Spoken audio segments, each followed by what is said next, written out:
Hey, what's your boys here? How my number one's doing tonight? For me, I am so hyped. I won't use that word yet, but I'm so hyped right now. For me because oh my god, Anime Studios working on a Star Wars animation or Star Wars animations. Before I get started, if you want to support the channel, like, comment, subscribe. Most importantly, share the video because I think this is amazing. Anime fans, Star Wars fans, together. Anyways, I did not know Star Wars Visions existed until yesterday when a friend of mine was like, "Hey, check out this trailer. Tell me what you think about this." And once I finished, I'm like, "Oh my god, I am so hyped for the Anime Studios working on this project. They have some really good stuff." I don't want to say any offense to any older older Star Wars stuff, but like, well, except for maybe the new trilogy, but you don't talk about that, do we? But anyways, I wanted to see more cool action. I haven't really watched any of the Clone Wars yet, so there's probably some cool action I missed out there. But I recently only watched the sequel series and the original series. I watched the original just before I watched sequels, and I have pretty negative thoughts about the sequel series. So let's not talk about that. Let's talk more positively about things today. And the one thing that caught my attention was the monotone looking one. The one clip you saw was hella cool because the contrast is amazing. And maybe if you don't know, who's the studio's working on this, I'm gonna review a bit because I mean sometimes you guys might know who it is by looking at it. But I just want to say it was super badass when that guy stopped the saber with the Force in his hands. That was so cool. Sorry. So some studios are involved. We got Kamikaze Douga. They're responsible for Pop Team Epic and the opening animations for JoJo's Bizarre Adventure. That's pretty hype stuff there. We have Geno Studio. They're relatively new, but they worked on Koku.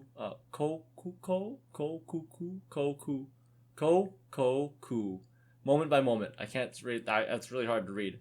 And Golden Kamui. I think that's how it's pronounced, but I'm not sure. We have Studio Colorido,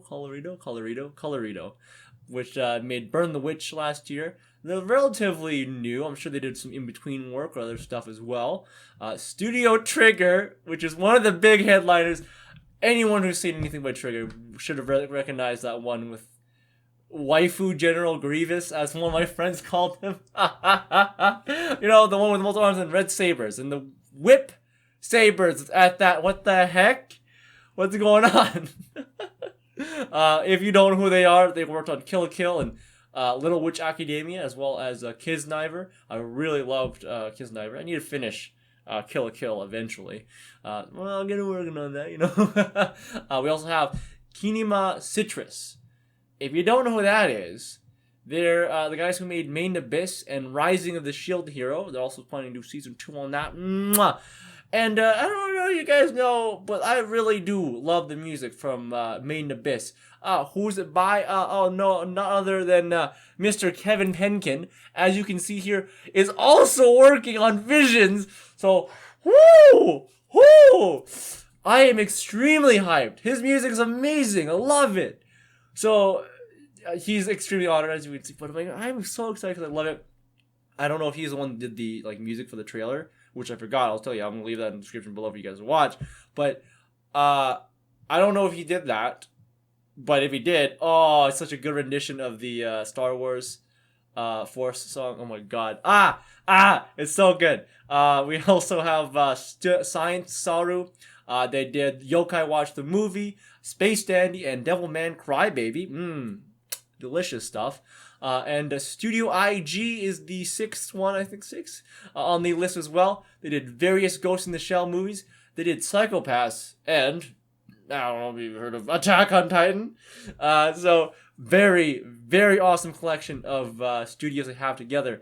And a few thoughts into development too, because I'm thinking about the Western animation scene as well as Western media. And just how people are dealing with that right now. As anime fans, I think we can acknowledge that there's some big Western distributors that don't really understand what we fans want. We just want transliteration. We don't want the bullshit of, censorship or changing context. Sony. And an interesting thing I stumbled upon quite a few months ago was a video. Someone was covering like the charts of anime and some manga and comics. And it's funny because some comic book professional said like, oh, comic books isn't dying, blah, blah, blah, blah. And, well, they weren't entirely wrong, because on the chart, we had Batman as one of the top 10 on the list of that like month of top sellers. And then we had the rest of the 9 was Japanese comics, aka manga, which doesn't really help. If you want to play around with semantics, sure, you can say, yeah, comics aren't dying, but Japanese comics are very much growing. And I don't know, I can't speak for everyone. I can speak for myself. The reason why I like Japanese media is because it's different. I don't want the samey bullshit of politics look like my things, Marvel. So that's why they do have some concerns there of, like, there's Western influence changing that. I have that kind of concern as well. But if maybe Disney learns that people like what they're doing with this, and other studios may learn as well, and they know, actually, like, there's not many other studios that do animation like Japanese studios do, like these guys that we just talked about, and the values that they bring. If they understand that and know what the fans want, this might be a good shift in the industry, the media industry in the West. I'm very much for that. One last thing as well on this kind of topic about like studios and anime and Western distribution of stuff. Kadokawa announced about a week ago, a little late on that, but over a week ago, at Crunchyroll's Expo, or a digital event, that they'll actually be translating many manga and light novels themselves with, no middleman, which I'm definitely all for. If they want to do it for their in-demand titles, go ahead. I highly encourage that, because if that takes away the middleman of weird Western localizers. No, we don't want localization. Just skip that. Give me that direct translation. Give me that culture confusion, okay? I highly encourage that. And that's basically all I've got for today. I forgot to show you, actually, like, the article. But yeah, this is just official stuff right here. Kadokawa. But that is basically all I have for you guys today for the video. I'm super excited. I want to hear your thoughts about, localization. How do you think about that? How should they handle that from Japan to the West? And Star Wars visions. I want to hear your thoughts down below. And I'll see you guys in the next video.